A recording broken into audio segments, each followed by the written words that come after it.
Esta é a história do dia da Rádio Observador. Um ano depois do massacre, como está Israel?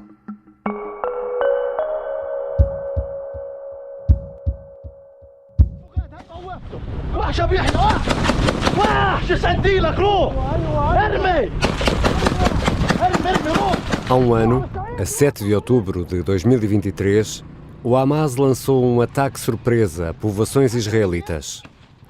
Atuou durante horas, praticamente sem oposição do exército israelita. Os operacionais do grupo terrorista mataram, feriram, violaram, pilharam, o que levou a uma brutal resposta de Tel Aviv. Há um ano, mais de 1.300 pessoas foram assassinadas, 251 feitas reféns. Destes, 64 estão ainda em cativeiro e outros 33 terão morrido nas mãos do Hamas. A resposta israelita já terá provocado, por esta altura, mais de 41 mil mortos na faixa de Gaza e mais de 95 mil feridos. Estes dados são referidos por várias fontes e dão-nos uma ideia do que foram estes 12 meses de morte e destruição, sem que as partes deem grandes sinais de querer atenuar as hostilidades. Um ano depois do massacre, José Manuel Fernandes, publisher do Observador, esteve em Israel e é com ele que vou conversar.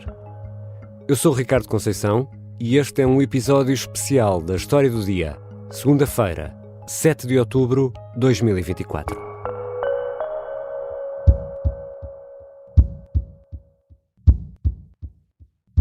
Bem-vindo, Zé. Viva, Ricardo. Temos de começar esta História do Dia por recordar o 7 de outubro de 2023. Podemos dizer que foi um ataque que teve tanto de surpreendente como de mortífero. Tanto surpreendente como de mortífero como de traumático. Aliás, provavelmente lá traumático é o mais importante de todos. O que aconteceu? Aconteceu que o Hamas, mas não só o Hamas, também a Jihad Islâmica e depois muitos populares, digamos assim, que nós temos populares, os civis de Gaza, entraram, portanto, abriram várias passagens na cerca de Gaza e atacaram um conjunto de kibbutz. Os kibbutz são pequenas povoações, inicialmente muito ligadas à produção agrícola, correspondem muito ao nascimento do Estado de Israel e até a uma utopia quase comunista de comunidade do Estado de Israel, no seu início, e naquele dia em particular atacaram um festival de música que estava a decorrer naquela zona.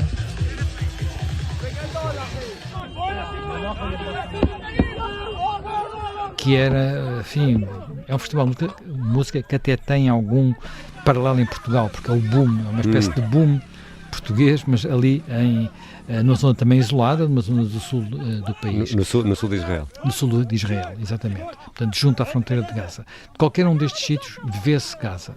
Ou Gaza, ou Khan Yunis, vê-se a separação, vê-se as casas do lado de lá.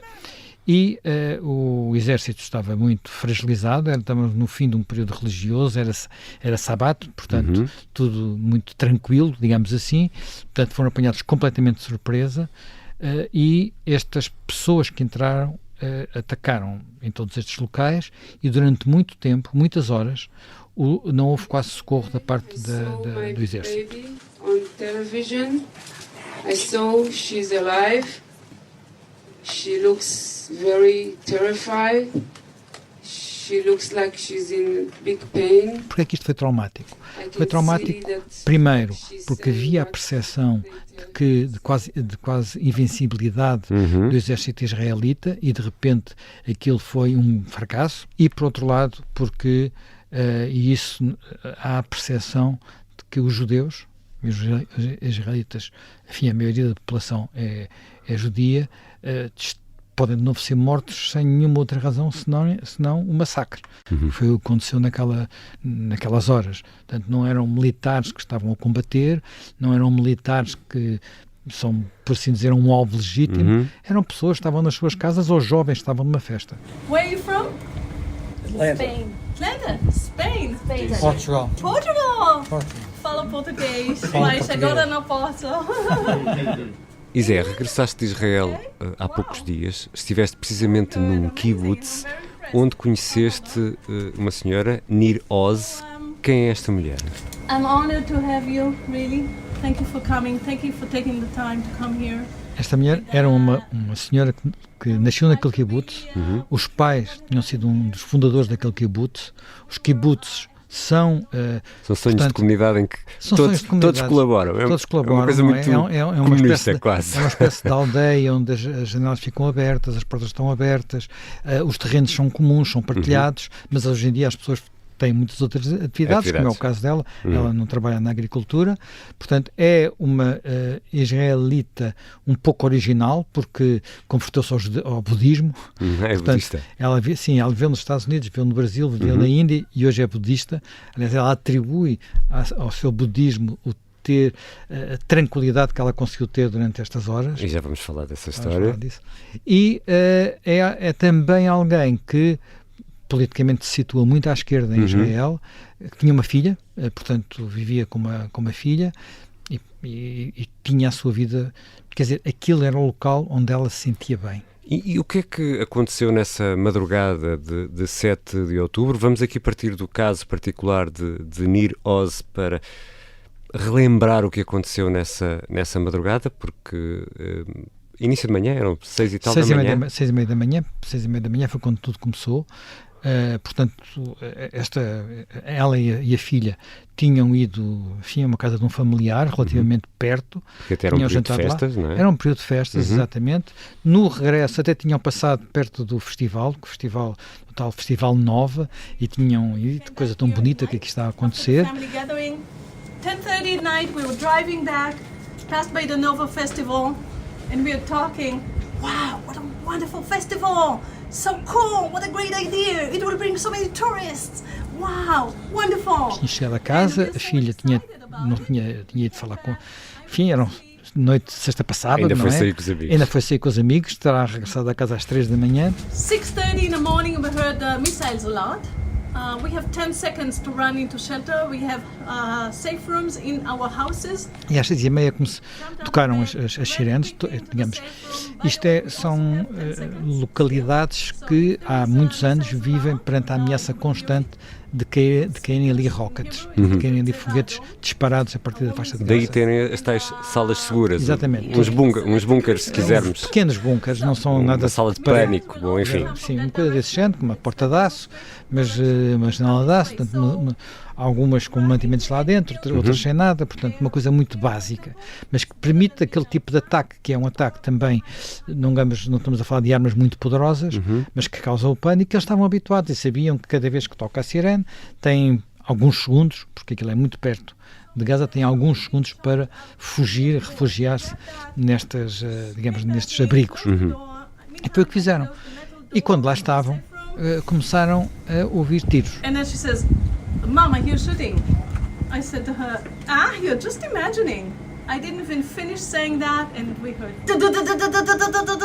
automatic weapon. No primeiro momento, é o exército, mas depois perceberam que não era o exército e começaram a ouvir falar árabe, portanto, e começaram a ouvir explosões que não eram já normais, não eram apenas tiros, e perceberam que estavam a ser, rapidamente perceberam que estavam a ser atacadas, até porque, enfim, hoje os telemóveis permitem trocar mensagens, e elas começaram a trocar mensagens, quer dentro do kibbutz, com outros vizinhos, quer com familiares, com amigos, noutros kibbutzes daquela zona de fronteira. Isto estava a acontecer em todo lado. Estava a acontecer em todo lado e vieram as instruções, não saiam daí, tranquem-se dentro dessa sala, o que não é fácil, porque essas salas não estão preparadas para serem trancadas. Because the doors of the safe rooms are planned for missiles, not for human evasion. A porta de aço não dá para trancar? Não tem fechadura, não tinham fechaduras preparadas para isso, então elas tiveram que improvisar. My brother, who lives 5 kilometers away from here, he sent me back a picture of how he locked his door with 2 broomsticks using suitcase belt. E procuraram estar completamente silenciosas, entre elas mesmo trocavam mensagens, tanto mãe e filha, para que não havia ruído nenhum, sobretudo quando perceberam que os atacantes estavam dentro da própria casa. But after about 20 minutes, they reached our safe room door, kicking and breaking and beating and shouting and banging like this. And during that time, we thought that's it, these are our last minutes. So we just held hands and we said loving words to each other. Under the table, tried to be as low as possible. My daughter was saying how much she loves me. And I told her how much I appreciate the 22 years that we had together, and that I've done everything I could to make her life good, and just say goodbye. Isto aconteceu com muitas pessoas, algumas pessoas conseguiram sobreviver assim, outras não conseguiram, quer porque eles conseguiram entrar dentro destas divisões, quer porque conseguiram fazer sair as pessoas usando fumo, enfim, o fumo que deitando... Incendiando as casas. Incendiando as casas, tiravam granadas para dentro das casas, e o tempo ia passando, e porquê é que não chega? E depois começou uma ansiedade. Porquê é que não chega ajuda? Porquê é que não chegam as Forças Armadas? Porquê é que não veio o IDF? Estamos aqui 1 hora, 2 horas, 3 horas, 4 horas, isto durou muito tempo. Portanto, demorou horas mesmo. Demorou horas mesmo, portanto, o exército estava longe e no caminho para aquele kibbutz houve vários combates, não é? As primeiras colunas, que eram colunas ligeiras, defrontaram-se com armas pesadas, aquelas metralhadoras levadas em cima de carrinhas que o Hamas tinha transportado. E depois disto houve ainda a percepção de que se estava sozinho, que não havia ali apoio, e portanto foi um momento de enorme aflição. Nearly 9 hours, not a single soldier set their foot in the kibbutz. I'm jokingly saying that we were in another country without leaving home. Quando finalmente saem, começam a perceber que à volta ou as pessoas tinham desaparecido ou estavam mortas. Não todas, mas 1/3 das pessoas do kibbutz. 1 em cada 3, praticamente. E elas próprias estiveram horas então mergulhadas nessa tensão de não saber se a porta ia resistir. Exatamente. E percebendo outra coisa, que a seguir aos combatentes, digamos assim, aos terroristas do Hamas, aos que vinham com armas, vieram pessoas fazer pilhagens. But the civilians armed civilians, yes? Some armed, some with a knife.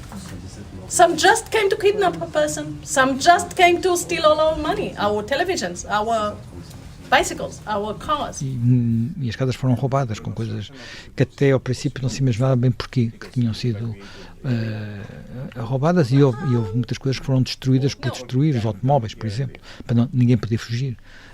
Foram todos incendiados. Aqui, apesar de tudo, havia estas salas e, portanto, 2/3 ainda conseguiu sobreviver.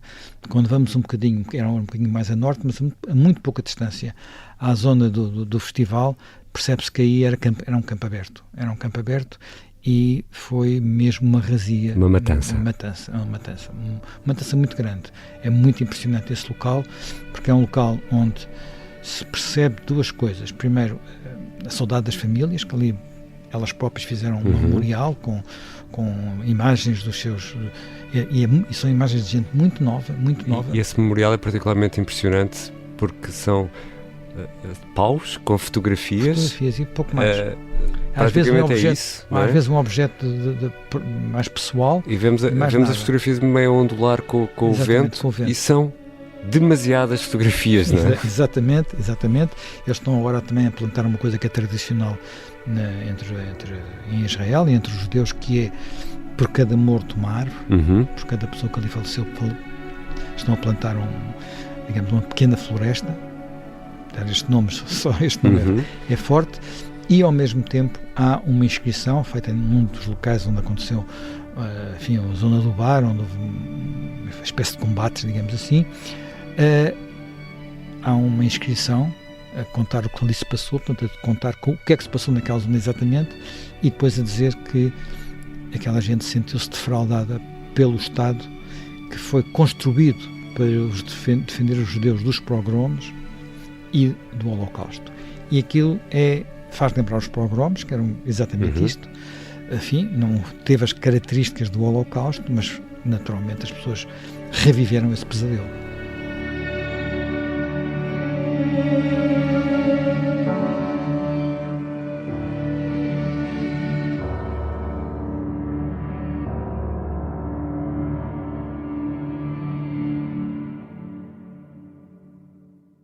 Isé, explicaste há pouco que Nirose, esta senhora, vivia perto da fronteira com a faixa de Gaza. Aliás, nasceu nesse kibbutz, tem uma filha já crescida, portanto já terá alguma idade. Portanto, ela no fundo, toda a vida se relacionou com a fronteira, se relacionou com a faixa de Gaza. Como é que era a relação dela enfim, exceto os períodos em que ela não viveu em Israel, não é? Com os palestinianos, exatamente. Ela tinha uma relação, portanto, ela fazia parte, ela costumava dizer que a família era não apenas de esquerda, mas mesmo de extrema esquerda, um tema que aqui em Portugal nós nem sequer usamos. Mas ela assumia. My mother used to say that I'm more left than the Palestinians themselves. Are they still on the left?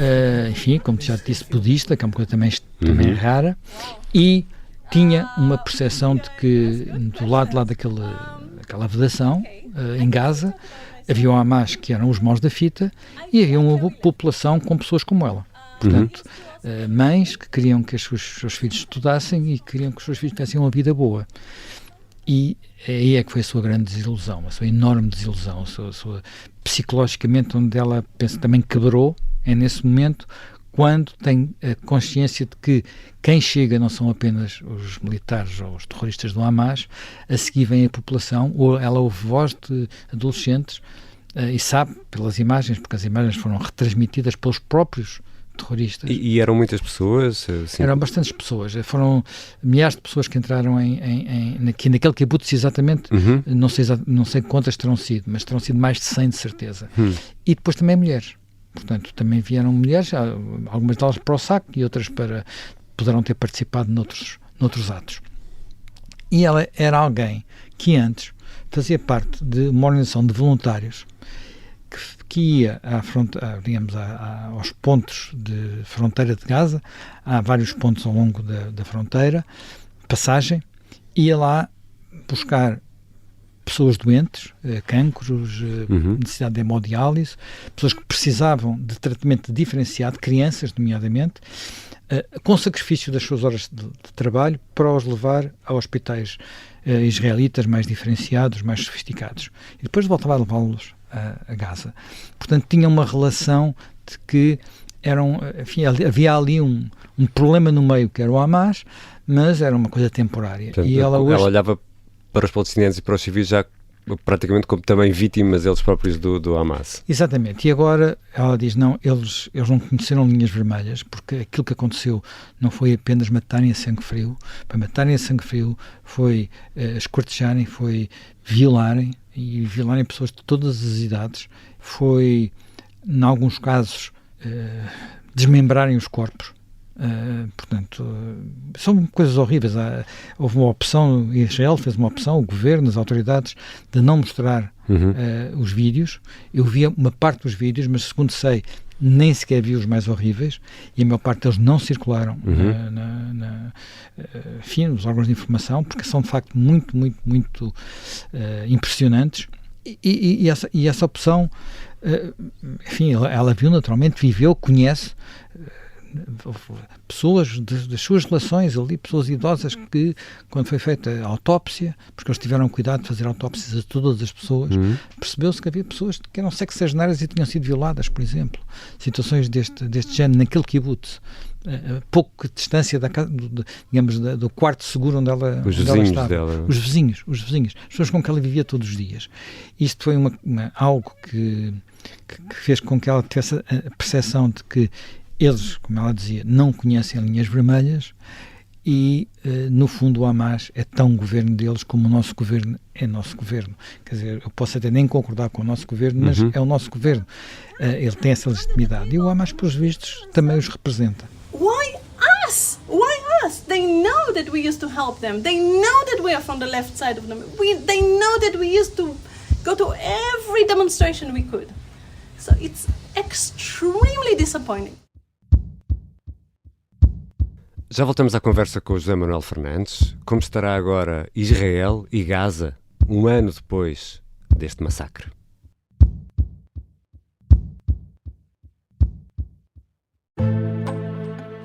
O sargento na cela 7. O homem na cela 7 escapou à morte por pouco. Piratinha do ar. Eu já disse que ele só tem 16 anos. Um espião no Kremlin. Esta é a história escondida de como Putin montou uma teia de poder e guerra. O encantador de ricos. Todos queriam estar com ele, todos queriam ser vistos com ele e todos queriam fazer negócios com ele. Operação Papagaio. Dão-lhe a entender que o melhor é que também fique calado. Matar o Papa. Crono não está só disposto a matar, também está disposto a morrer. Um rei na boca do inferno. A mansão da boca do inferno está cheia de espiões e informadores, por dentro e por fora. São histórias que fazem parte dos Podcast Plus do Observador. Pode ouvir no site do Observador, nas plataformas de podcast e no YouTube. Podcast Plus é mais do que um podcast. Estamos de regresso à conversa com o publisher do Observador, José Manuel Fernandes, que recentemente esteve em Israel. Zé, a reação do governo de Netanyahu foi responder em força. Visto daqui, temos quase que uma tentativa de aniquilação do Hamas com consequências verdadeiramente terríveis, eu diria até, atrevo-me a dizer, criminosas para a população civil palestiniana. Isto é visto daqui. Como é que é vista a resposta dada pelo Estado de Israel pelos israelitas? A intervenção em Gaza teve o apoio, não direi de 100% da população, mas um apoio massivo. À resposta. E mesmo hoje, os objetivos que foram colocados pelo governo israelita, e que no início eram basicamente 2, libertar os reféns, destruir o Hamas, de uma forma genérica continuam a ser objetivos consensuais. Agora um terceiro objetivo tem a ver com o norte do país e o Hezbollah, mas que é outra questão. Aquilo que começou a dividir um bocadinho a opinião pública foi a prioridade. Portanto, até que ponto é que se devia ou não dar toda a prioridade à libertação dos reféns, mesmo com algum sacrifício do objetivo de destruir a estrutura militar, se quisermos. Objetivo militar, se quisermos. E aí há muitas manifestações em Israel, praticamente todos os dias há manifestações em Israel, portanto uma parte delas de familiares, outra parte de ativistas, que aliás já estavam a manifestar-se contra Netanyahu antes. São manifestações que decorrem sobretudo em Tel Aviv, mas também noutras cidades, e há esta clivagem que ganhou alguns contornos políticos. Mesmo assim, as sondagens, os estudos de opinião que conhecemos, continuam a suportar o esforço de guerra. E o grande dilema, para quem ninguém tem boas respostas, eu falei com generais Falcões e com generais Pombas, como se costuma dizer, generais na reserva, com especialistas em assuntos palestinianos, que, ponto 1, provavelmente não há nenhuma boa solução, e ponto 2, qualquer solução vai implicar algum sacrifício, também do lado de Israel. Sendo que nós, olhando para o terreno, não se percebe sequer como é que se vai poder chegar ao cessar-fogo, tão longe estão as posições. Há muito um discurso que há propostas dos Estados Unidos, do Egito e tal, para um cessar-fogo, mas depois quando se percebe os dilemas que estão no terreno, fica-se mais cético sobre a possibilidade de um cessar-fogo. Porque, como estavas a dizer, a questão central continua a ser a libertação destes reféns, e nem o Hamas liberta, nem Tel Aviv consegue recuperar estas pessoas, e estamos a falar de mais de 60 pessoas, cerca de 60 pessoas que ainda estão... Estamos a falar eles falam de 101, o que é um pouco surpreendente, quer dizer, 101 é o total de pessoas que falta recuperar. Eles sabem que destes já haverá pelo menos 30 que morreram, que estão mortos. Mas para os israelitas, para os judeus, para a cultura judaica, é quase tão importante recuperar o corpo como trazer as pessoas vivas de volta. Portanto, eles correm às vezes grandes riscos apenas para recuperar o corpo. Mas estamos a falar, só para termos aqui uma noção, o refém mais novo será um bebê com 9 meses? Sim, agora já não tem jogo, portanto passou um ano. Exatamente, portanto já terá cerca de 2 anos. Esperemos que esta criança esteja viva.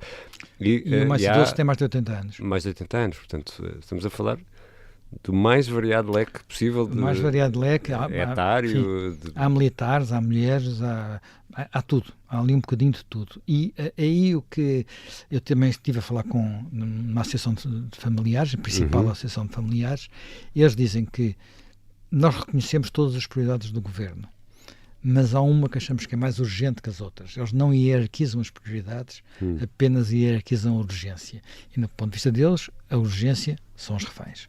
É a libertação dos reféns e, para isso, se for preciso fazer cedências ao ponto de trocar 100 reféns, que podem ser só 60 pessoas vivas, por 7 mil prisioneiros palestinianos, muitos deles condenados, e com boas razões para estarem condenados, eles dizem, faça-se isso.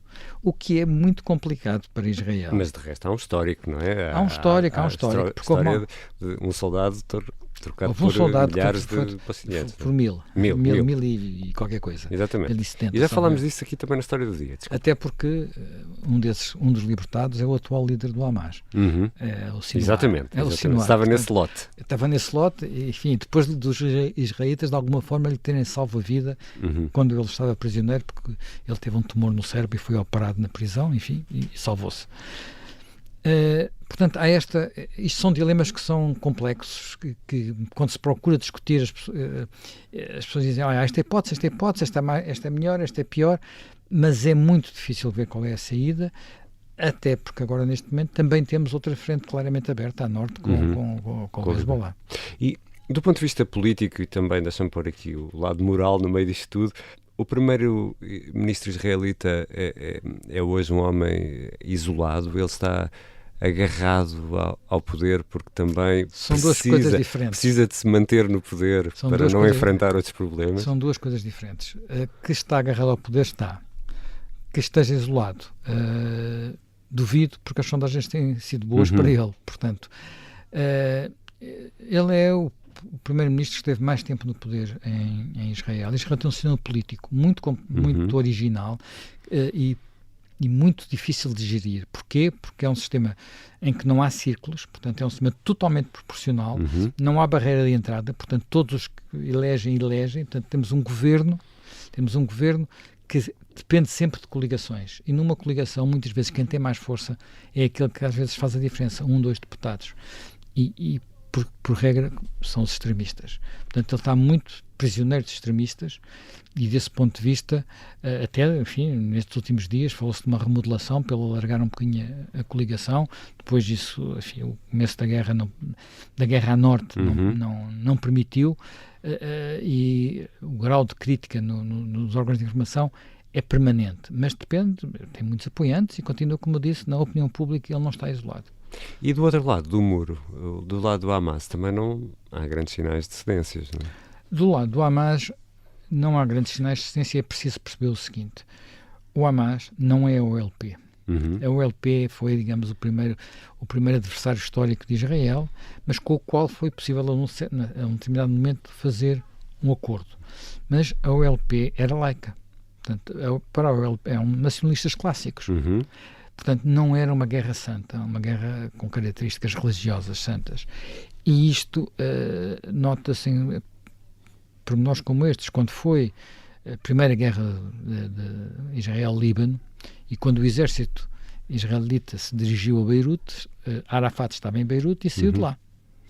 Sinwar não sairá. Já lhe foram oferecido tudo para ele sair da faixa de Gaza, caminhos seguros, um santuário qualquer para onde ele fosse, ele não sai, ele prefere morrer. E preferem os seus seguidores. E isto é porquê? Porque para digamos, a visão religiosa, isto é uma decisão de Deus. Eles são sunitas. Neste caso são sunitas, o Hezbollah é xiita. Mas quer um para outro, quer outro, entendem que a decisão de reocupar a Palestina é uma decisão de Deus, não é deles. Portanto, desse ponto de vista, não nos resta outra coisa senão, no limite, sacrificarem-se. Tanto que na Cisjordânia, não é? Deus é Allah, quem mantém, vai mantendo o poder é a autoridade palestiniana, que é uma autoridade fraquíssima, civil, fraquíssima, muito... Era-se da Fatah, portanto, da Fatah, que era o partido do Arafat. O sucessor devia ter havido eleições, nunca mais há eleições, estamos a falar 20 anos sem eleições, portanto, o que diz muito, não é? Há receio que se houvesse eleições, talvez o Hamas ganhasse, e muito corruptos. Toda a gente também converge nesta análise, neste diagnóstico. E aqui chegados, José Manuel Fernandes, um ano depois, em que parte desta história é que estamos? Fica um bocadinho a sensação que estamos no dia seguinte ao da matança, em que as posições continuam extremadas, quiçá até piores agora com a guerra para norte. Não é? Eu penso que psicologicamente continuamos no dia seguinte ao da matança. Portanto, aquilo mudou a forma de pensar da maioria da população israelita. Há 10, 12 anos, mais de 2/3 dos israelitas eram a favor da solução dos 2 Estados. Hoje é menos de 1/3. Portanto, há uma alteração muito profunda, precisamente, não foi só por causa disto, mas foi também por causa do que aconteceu e da percepção de que a esperança de viver em paz com o nosso vizinho do lado de alguma forma desvaneceu-se, porque uma das razões era que, com algum crescimento económico, com alguma relação, havia trabalhadores que vinham de Gaza a trabalhar em Israel, que isso teria tornado o Hamas uma força mais civilista e que, portanto, aquilo que nós às vezes dizemos, o dinheiro é que comanda a vida e, portanto, o Hamas se tinha moderado. E, portanto, seria possível viver com eles como vizinhos. Enfim, eles iam mandando uns rockets porque tinham que afirmar as suas posições, mas era só isso. E agora a percepção é que não é assim, e que será uma guerra que eles não veem, a que não se vê fim. Portanto, e que Israel poderá ter que combater toda a sua existência, digamos assim, pelo menos nas décadas mais próximas. E o que é extraordinário é que eu estou a dizer isto e quem passeia em Tel Aviv, quem vai à rua, quem vai jantar à noite a um restaurante, quem sai de manhã, como eu saí num dos dias para andar pela marginal de Tel Aviv, que é uma marginal bonita, junto ao Mediterrâneo, com a praia, havia uma cidade que em muitos aspectos é mais viva que Lisboa, parece mais, mais moderna, com gente mais nova, com mais animação do que Lisboa, como se não tivesse a acontecer nada.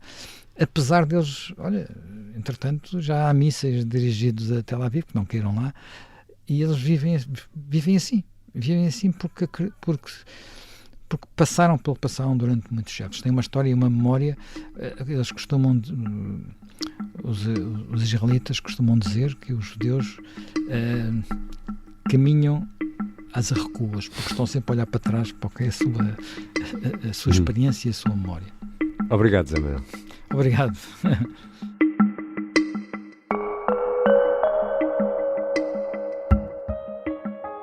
José Manuel Fernandes é publisher do Observador e há muito que acompanha a atualidade nacional e internacional. Esteve muito recentemente em Israel. Já esteve também em vários cenários de conflito ao longo de muitos anos de jornalismo.